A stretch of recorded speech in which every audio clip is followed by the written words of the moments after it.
Our nation was founded on the ideas of life, liberty, and the pursuit of happiness.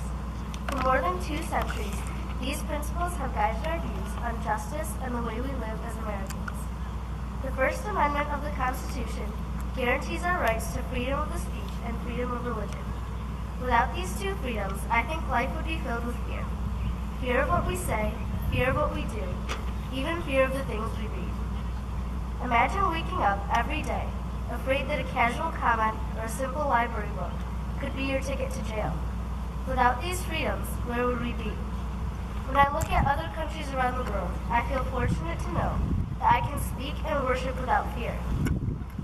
These and other freedoms are so important to us that some have sacrificed their lives for them.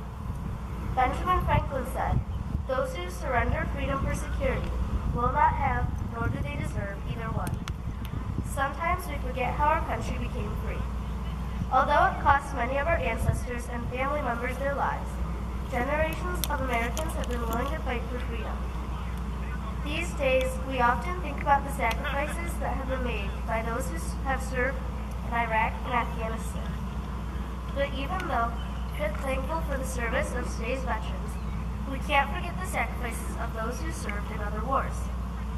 2 of my great-grandfathers served in World War II. One of them was a military policeman who helped to liberate the Buchenwald concentration camp. The other one played a role at the Nuremberg trials after serving in the military during the war.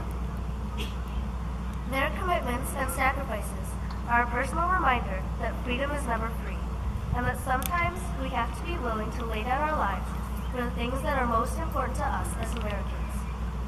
In our nation's past, each generation took responsibility for protecting our rights and freedoms.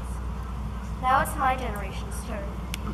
I hope we can look to the future with our heads held high, remembering the sacrifices of those who are before us, and always moving forward in peace and unity with our fellow Americans.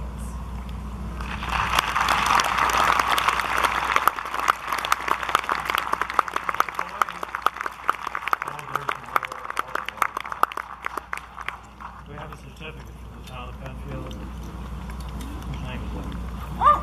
I see. That worked out, didn't it? Now, what else have we got around here? This is a different color. What's that?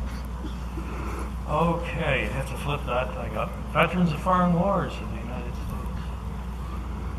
Hey, this is great. You want third place there? That's really good. What is that I see smoking out now? What is that? It is? Boy, are you lucky. There you go.